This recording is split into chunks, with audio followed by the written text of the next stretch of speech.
And welcome back to a slightly different episode of the Bandit Room. Today's episode is part one of a two-part series of an interview. Whoa, are we getting to that point, Charles? Yeah, where that's right. We're doing two-part episodes now.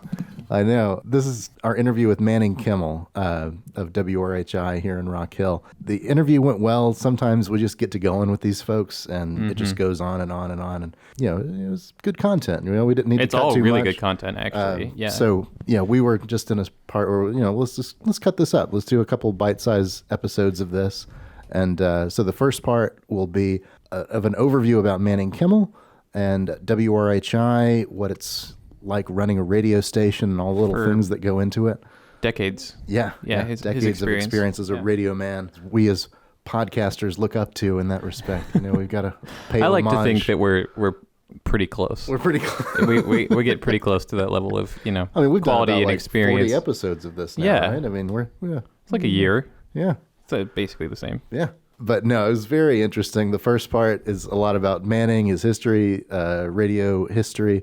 And the second part, he gets into a bit of a family story involving his grandfather, who was commander-in-chief of the entire U.S. fleet during the Pearl Harbor attacks that kicked off World War II. So that, it's a fascinating story. Just really wanted to do that story justice. And so we thought we'd kind of cut that part out, and that'll be its own special episode coming up next week. So without further ado, here's our episode with Mr. Manning Kimmel.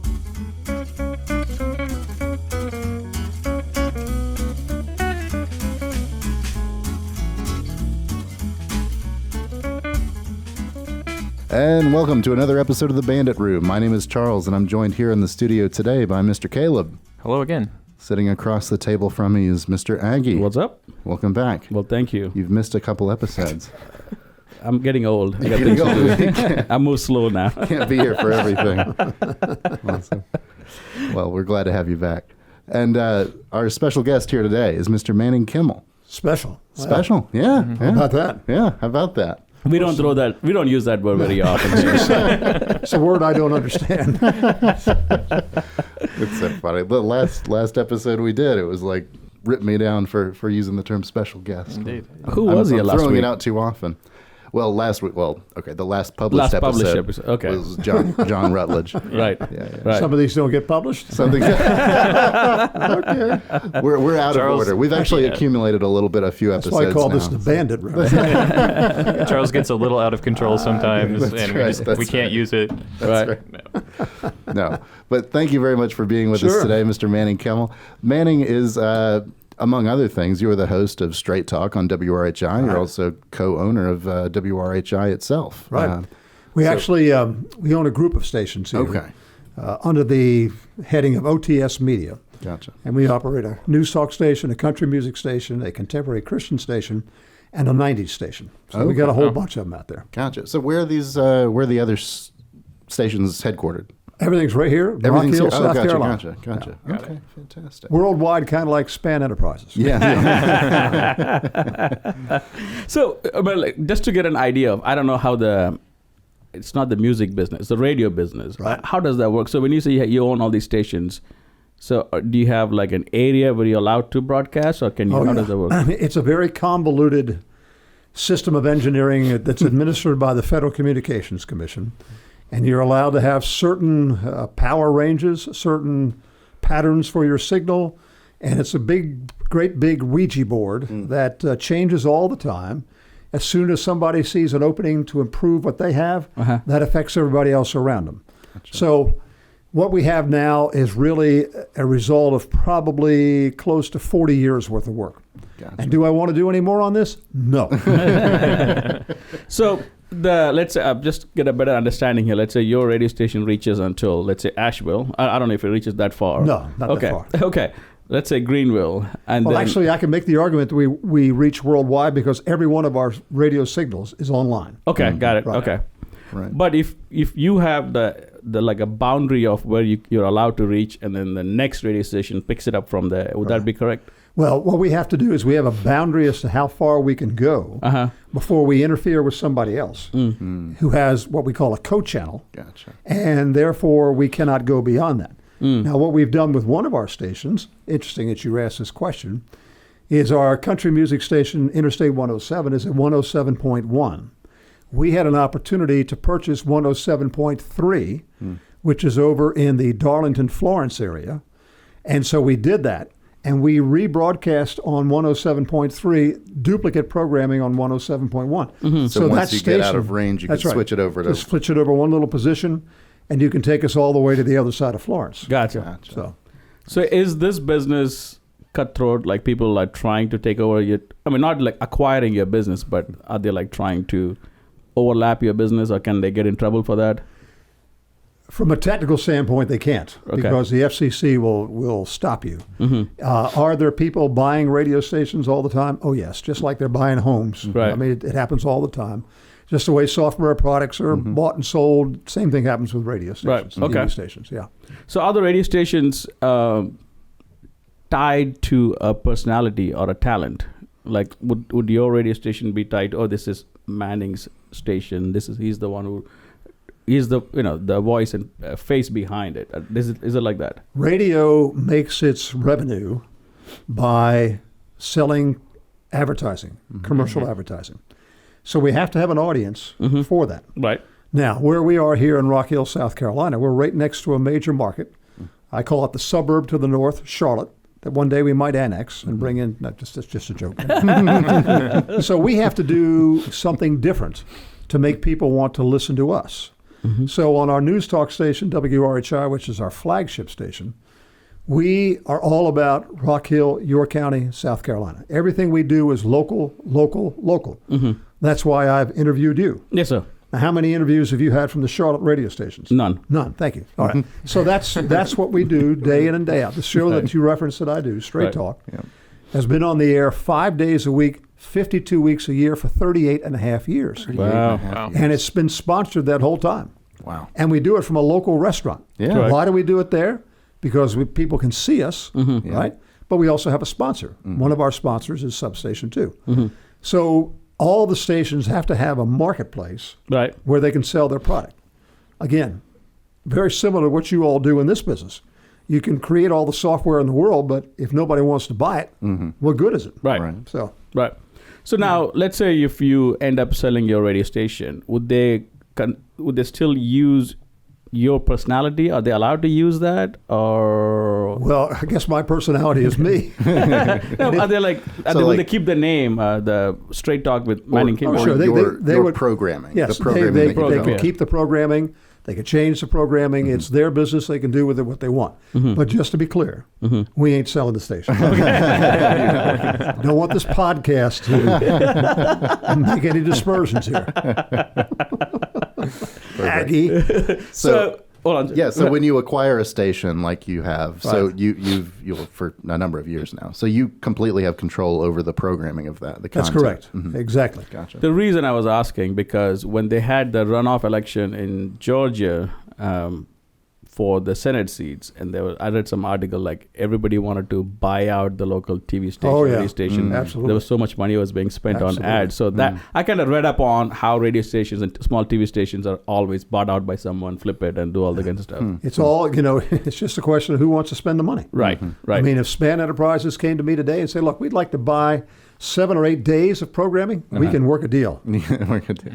As long as it's good stuff. Well, we only create good stuff here at Span Enterprises. As evidenced by this Not a problem. Yes. podcast. We have young people here, so we only do good stuff here. So going back to history of your business, did you start that, or how did the whole thing Well, I've always been in the broadcasting business. I've probably been in it for over 50 years. Where did you start? Well, I started... Here's the whole story, if you really want the whole story. Sure, yeah. We've got time. When I came out of college, I had no idea what I wanted to do. I thought I wanted to be a lawyer. My dad was a lawyer, and he knew that I did not have what it took to be a lawyer. But he let me find out for myself. You got the voice for it. I went to work. I went to work at a law firm, and I worked there 40 hours a week. And they let me do everything. I answered the telephones. I ran papers across town. I learned how to do title searches, all this stuff. And I found out 9 months later, I hated it. Right. It was not for me. But I had a very wise dad.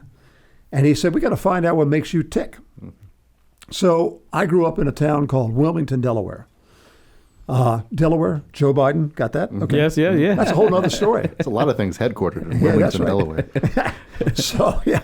And my dad used to work for one of them, the DuPont company. Okay. Pardon me. So there was a business in Philadelphia, which was very close to Wilmington, Delaware, called the Human Engineering Laboratory. And Dad heard about this. He said, why don't you go up there and take their personality testing and all that stuff? So I did.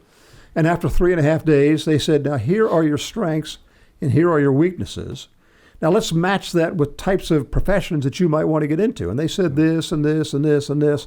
And right, I swear, at the bottom of the list was this thing called broadcasting. I said, what are you talking about, broadcasting? Because this is back in like 1970, 71. It wasn't the popularized career that it is today. So I saw this, and I told my dad, and Dad lit up like a Christmas tree because he knew somebody in Wilmington, Delaware who owned a radio station. And I went down there. He called his buddy Ewing Hawkins, and I went down there and walked in that door, and boy, the lights just went off. All that equipment. I was a big gadget guy. That's what showed up on the testing. And this guy, Ewing Hawkins, let me hang around the radio station for about 6 months. And he said, I think you've learned enough to go get your first job in a very small little radio station somewhere in America, which I did right across the river in a little small town called Salem, New Jersey. And there I cut my teeth for about a year, working part-time as well over in Wilmington. And then I decided, you know what? I'd like to see if I could maybe run one of these radio stations. And that's a whole nother story as to how I got in business. But I've always said that I have lived the great American dream because the very first business I bought, I didn't have any money. And we had to make a down payment. And the guy I was in business with at the time, we needed to have, we needed to have $2,500 or $3,000 or something for a down payment. We didn't have it. So we each took our credit cards. We went to the bank, got a $1,500 cash advance, put it down. Then we had 90 days to come up with basically $250,000 in cash, about $100,000 in cash. How are we going to do that? Well, then we learned all about private offerings and securities and all this, knocked on a lot of doors. Make a long story short, 48 hours before closing, we had just enough money to go to closing. Closing was a whole nother story, which I won't bore you with right now, but we got through it. And then we realized it was all done. We had $2,000 or $3,000 left in our checking account, and we said, okay, let's go run a business. And we never run a business in our life. And all these years later, we finally figured it out. Right on. Not exactly by the book, but you made it work. But, you know, this country is just a wonderful country. You give somebody an idea, and they're willing to work at it, and work at it, and work at it. You can make that dream come true. And I'm a living example of it. Oh, yeah. Yes, sir. So I came down here in 1984 and hooked up with my business partner, Alan Miller, and we've been working side by side. And we started with one radio station, one signal, 1340 AM, and now we operate 6 signals, 5 FMs and one AM station. So that signal, that's like you buy out of auction? Is that? No, it's allocated to the radio station. In the case of WRHI, at the time it had 1340 AM. That was allocated to that station in this marketplace. So we purchased it. Bingo. It's ours. Now, everything else we've added, we've had to create. Gotcha. With the Ouija board that I referenced before. Right. With the FCC spending, don't even ask me how much we spent. Lots of money, lots of time, lots of effort, getting approvals, and then erecting towers, and then buying all the equipment to put the signal on the air, et cetera, et cetera, et cetera. And that's how we've done it. Wow. There's a lot behind that, Charles. You wanted to get into radio. Acting, one of those things. We're doing it now, all right? He's realized his dream. Did you know Charles is an actor? I have a background in theater. Is all. Really? That's what he's saying, You act it all now? A little bit. Where? I'm doing it now. Are you involved with the community theater at all? Yeah, I've done some stuff with the Rockville Community Theater. Charles, give you a title. Yeah. What is your title? Well, I was on the board of directors. There you go. I don't know why he's so shy about it. Big dog. Yeah. When you have a play, do you have your own chair? like a director's chair? Right. Do No, no, I don't. I don't. We should get you one. I bring my own. Bring my own chair. In our business, we do a lot of analytics. We have a lot of reporting and all that stuff that we track everything. How do you do that in your business? Since you don't. The best thing we do, because it's a good question. Mm-hmm. A lot of radio stations and television stations rely upon Nielsen. rating information to see how well they're doing, right? Problem is, for a business our size, where we are in a major market, the cost of ratings is just prohibitive. It's tens of thousands of dollars a month. It's crazy. So the best way we gauge about what we're doing and if it's working is from the businesses that we're working with. The cash register. Are people coming in? Are people commenting upon what you're doing? Are you getting a buzz around the community? That's how we figure out.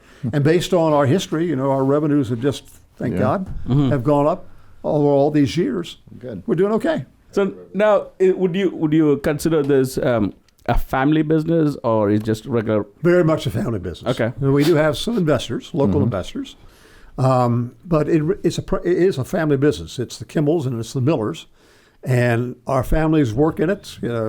My partner has a son and a daughter who work basically full time in the business.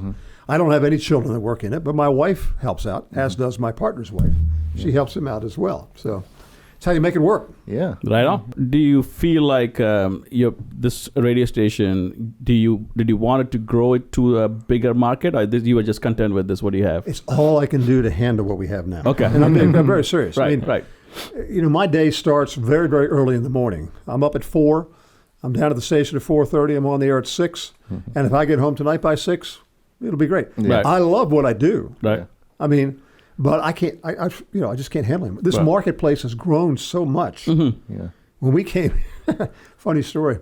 My uncle, who was living at the time in Charlotte, when I first came to Rock Hill in 1984, before I signed the paperwork, he said to me, quote, "Manning, do not go to Rock Hill and invest any money. The town is kind of upside down." And he was right. The textile industry had gone out. There was high unemployment, and it was just a mess. None of what we see here today was here back in 1984. Right.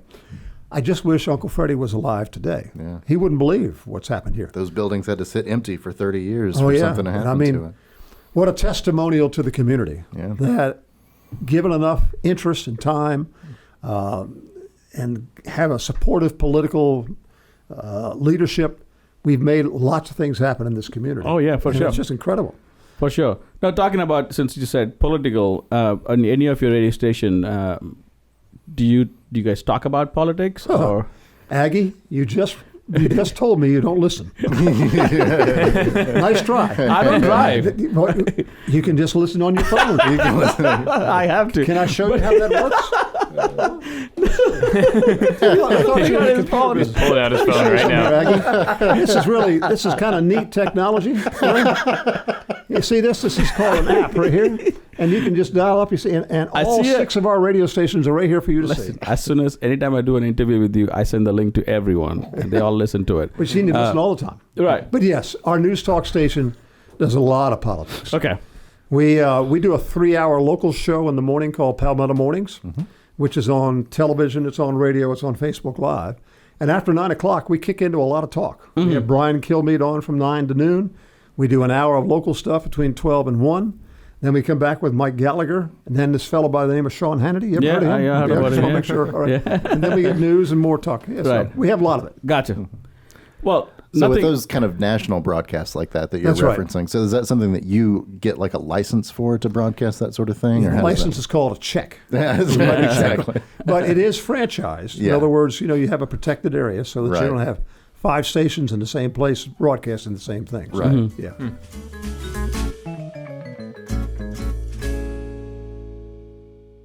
Express Tax Exempt is now tax990.com. We changed our name to make it even easier to recognize us, but everything you know and love about Express Tax Exempt is still here. Tax990.com still provides you with easy Form 990 filing, free schedules, great customer support, and much more. Learn more at tax990.com.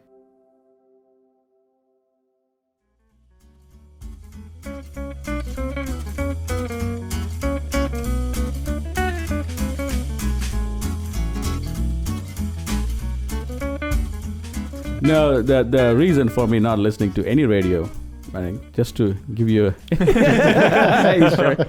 I wish this was on TV so they could see that. It is on. We are recording it. Oh, yeah. Take a good look at this. This is what Aggie knows nothing about. My work day starts at 6:30 because we have a huge team in India. Over 300 people from our 3 offices in India. So it's evening time for them.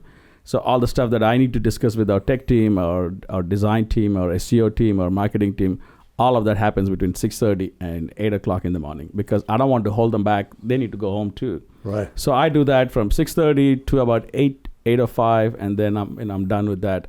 But I don't go too far. My gym is 8 minutes. My office is 7 minutes. My airplane is 7 minutes the other way, and that's the only places I go to. I don't drive anywhere. My schedule's pretty much the same way. I get off the air at 6:30. And I'm really in my gym clothes when I go over to the Y, do my thing, get cleaned up at 8 o'clock, and come back and work. Yeah. I used to fly an airplane, as you well know. As we talked about, yeah. But I ran out of time. Yeah. See, I'm trying to be like you, Aggie. Trying to get to that point in life where I can just go fly whenever I want to fly. Yeah. Well, give Aggie a call. You let me know. I've been going to lunch in Greenville or just a Charleston and then just come back. You used to call that the $100 hamburger. Now it's $1,000. Now they call it $1,000 hamburger. You cut off his joke. But so tell us about some of your flying experience. Like when did you start flying? What was the idea behind it? I've always been involved with aviation in one form or another. Mm-hmm. When I lived in Maryland, I was involved with aviation. When I came down here, I was fortunate enough to be on the initial Rock Hill York County Airport Commission. Mm-hmm. And I decided I just want to learn to fly. I do all this thing. I enjoy it. So I went out and I learned to fly. I think I was probably maybe early 40s when I learned how to fly. And I thoroughly enjoyed it. Flew for a number of years, but I just flat out ran out of time. Mm-hmm. Right. Because flying, I'm what they call a fair weather flyer. The weather's got to be right. Mm-hmm. I'm not flying in the soup. I'm not flying in the rain. Yeah. Right. And I usually can only fly on the weekends. Yeah. Right. And as Aggie would tell you, 1 hour of flying is really about 3 hours of your time. Right. That's right, yeah. Because you got to prep the plane, and then you got to get all that stuff. So I just ran out of time. And to be safe with flying, it's like, I now do motorcycles and stuff. And you just have to ride enough, and you got to fly enough to be safe. Right. That's how I wasn't. Yep. So I quit. Did you? When you say quit, like what was the final things? Like, okay, I'm done. I came down one day from flying, and I had done a series of touch and goes and landings, and I was logging in my logbook, and all of a sudden I had this epiphany. I said, "My Lord, this is all that I've flown in the last whatever it was 6 months. This is nuts. Yeah. I'm either going to hurt myself or I'm going to hurt somebody else." Right. I think it's time, as my wife said, she's so practical, it's like turning a chapter in your book and you're now going to a new chapter. Yeah. So I put it behind me, and I don't regret it. I think it was a smart decision for me at the time. Yeah. And picked up something else, and here I am. There you go. That was in my mid-20s. I was big into scuba diving. Because I worked on cruise ships, every port I went to, that's all I did. Me and my friends, every port we went out, we scuba. Like everywhere we went, we could dive. We were diving. And then one day I woke up, I was like, I'm done with this. I sold the entire gear to my roommate, and that was it. Just like one afternoon. Next chapter. Next chapter. But I'm getting ready to buy a bigger, faster airplane. So we've talked about that. I want to do that. Maybe after that, if I get bored, I might switch to something else. But right now, I'm enjoying it. Well, it took me 21 years, Manning, to get my license. That's how long it took me. Slow learner? You can't focus. Can't focus on one thing. It was so, like most pilots, it's like when I was into it, I didn't have enough money. Then I didn't have enough time. Then I didn't have enough money and time. Now, finally, I said, okay, I'm going to turn 50. I have the money, and I just have to make time. So that's what I said. So I told the guys, I'm going to move to, I found a really good school in New Smyrna Beach and moved to Daytona. And I worked still, a couple of hours here and there, but I went to a proper school. Like that's the way to do it. Put uniform on and everything. But all that, my students were like in their early 20s, but they were all there to become a commercial pilot. Sure. So I didn't want to go through somebody here or like a small school, like a flight, somebody who's just doing it part-time. because I'm always having something coming up, and I'll say, "Oh man, I got to have a meeting," and they'll be like, "Okay." You did it the right way. I never would work, so this was perfect. I went there. I had to be there every day. I had to fly every day, and I had to go through all the process of classes and all this. It was very difficult to sit in a classroom with 20-year-olds when you're 50 years old and trying to run a business, and you have it was tough, but I got it done. I put myself through the hard way of getting it done, but I got it done. So it was smart perfect. way to do it. Yep, really. I'm very happy that I did that, and I learned a lot of stuff that I would have never learned from a part-time instructor, I guess. There was no structure. They have structure. It's like anything else. You got to do it time over and over and over and over again to perfect the skill. Yep. So it was good. I'm really enjoying it. We just went to, on Saturday, took my wife and my mother-in-law to Charleston. We were going there for lunch. We were already late leaving. It was a very bumpy ride. And when we got to Charleston International Airport, they were glad to get out. They cleared me for runway 33, and then when I was turning base, I was like, the wind has really shifted. Now it's like 17 knot gusting. Uh-oh. I was like, we'll try. I couldn't do so. I went around, and then they put me on runway 3. I couldn't. So the third try, I told my wife, I said, listen, I'm going to give it one more shot. If we can't land here, we're just going to go to a different airport and land there. They're like, whatever. I came in, it was still gusting at like 21 knots at that point, and it was well over my minimums, but I said, I'm going to give it a shot. It was a beautiful landing. Let's just greased it. I was like, this is awesome. But the tower ATC was fantastic. They were very helpful. And then after the flight was done, I went and looked at my route on Flight Aware. It was just like all the swings that I had to do.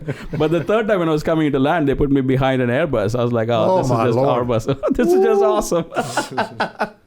See, this is what they call flight planning. You're supposed to know I about did, all this stuff. but things change. Mother Nature. You know what she's going to do. I had a plan because we were thinking about going there or to Myrtle Beach, and then the weather was better for me to go to Charleston. But it happens. It happens. Yeah, that's right. It was good. Well, they always say when you got time to spare, go by air. That's right. That's right. You never know what's going to happen. That's right. It's a quick way to get there, but you never know what's going to happen. That's exactly right. Yeah, exactly. Yeah. Charles, sorry, I'm taking up all your time here today, man. No, it's fine. He conducts the interview. No, it's today. fine. I was going to suggest we might take a quick little break. And you didn't ask any questions so far. Ask him a question. All right. All right. So you are a local owner of a station. So not many stations are locally owned. True. Or at least very true. Not much media in general is locally very owned. True. Almost all media that you consume today is part of some massive conglomerate. Thanks to the controls. FCC and the changing the rules. That's why that all happened. Interesting. So you want to talk a little bit about that? When I got in the radio business, they had caps on how much you could own. Matter of fact, I've been in so long, you could own 1 AM, 1 FM, and 1 TV. That was it. Yeah. Well, then deregulation came. Yeah. And 111 became 666, then 12, 12, 12. Right. And now the caps are basically off. Huh. It's all based now on percentage of audience that you have at a particular marketplace. Interesting. So that you can't come into a big marketplace, let's say like Charlotte, right, and buy a station or stations and command more than whatever it is, 50% of the audience or something. You can't do that.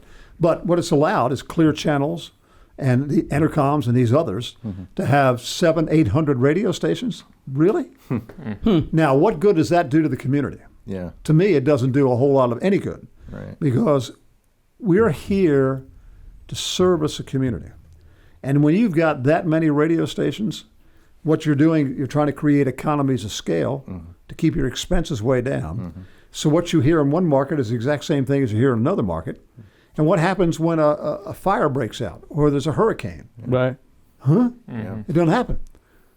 Some of our finest days in broadcasting here have been when there have been huge problems. 1989, Hurricane Hugo.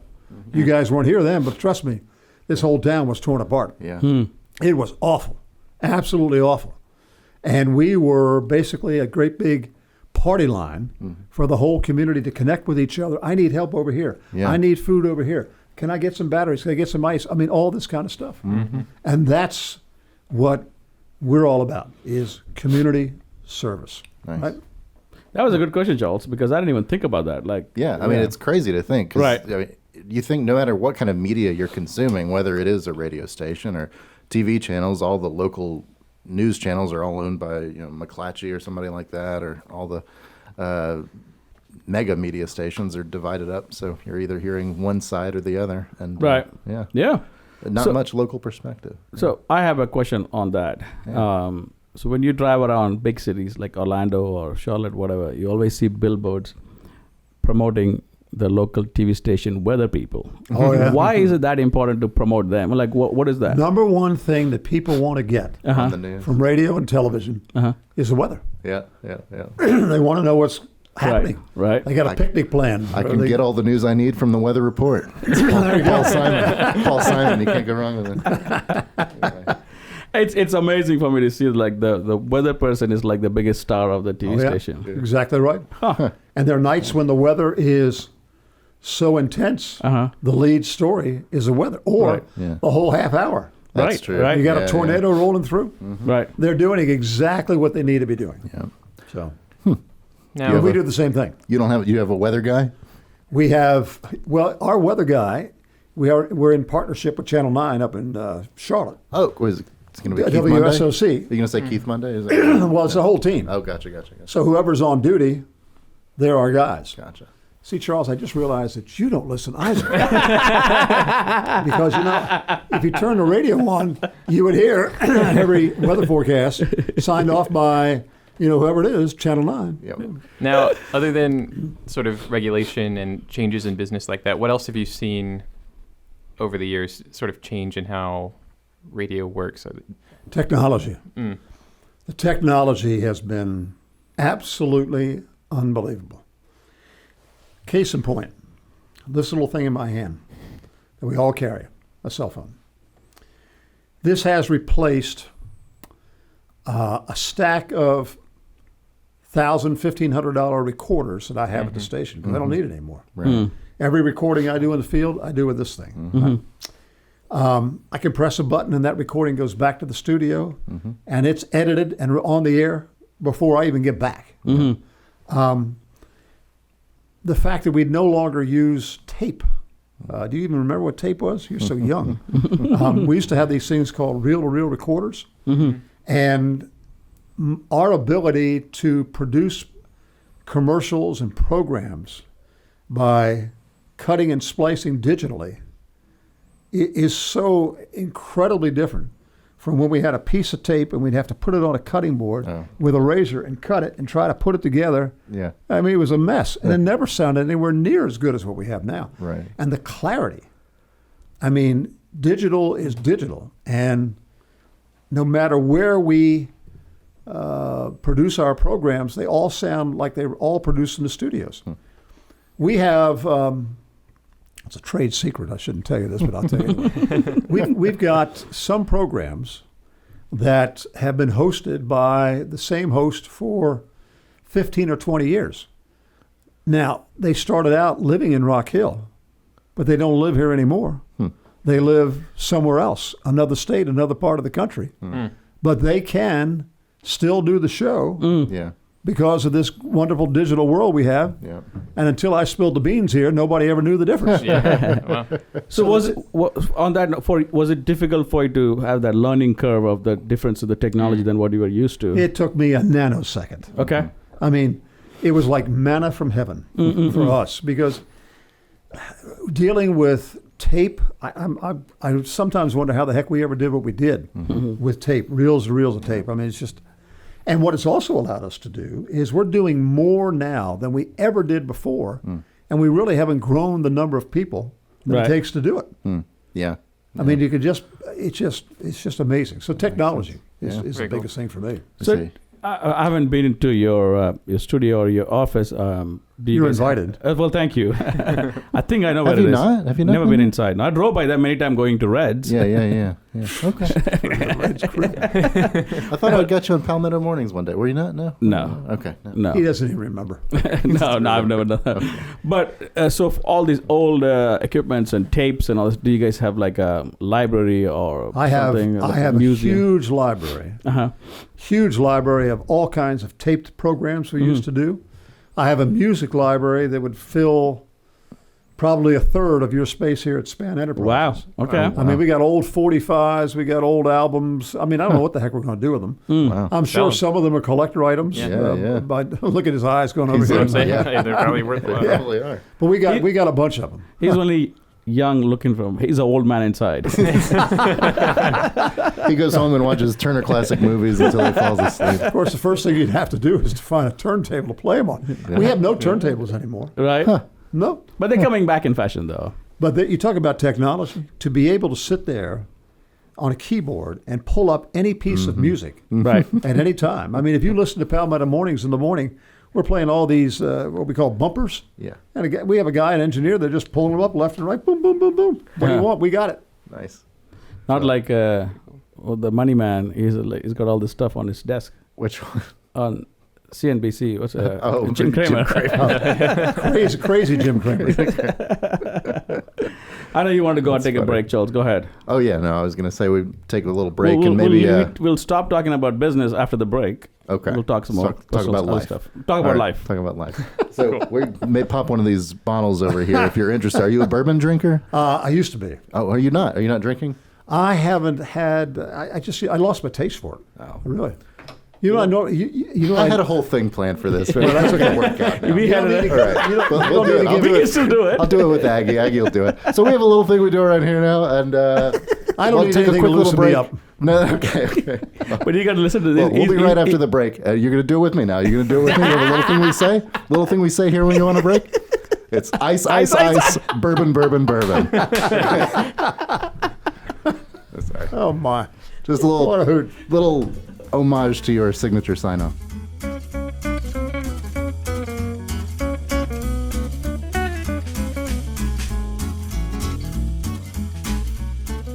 And that's our episode, ending with the old ice, bourbon, bourbon, bourbon. Classic. For those who don't know, that's kind of the catchphrase that they use on Manning's show, Straight Talk on WRHI, which is recorded in Substation 2 here in Rock Hill, South Carolina.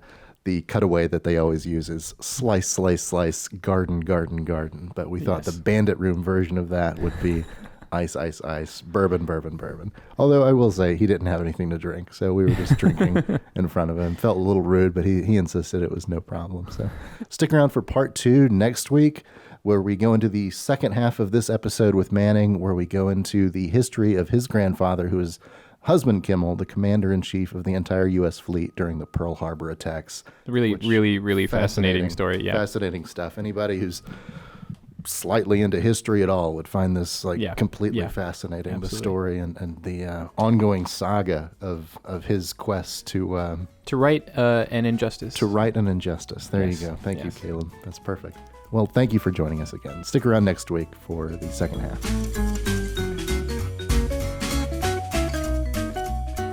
Bandit Room is a production of Span Enterprises, located in sunny Rock Hill, South Carolina.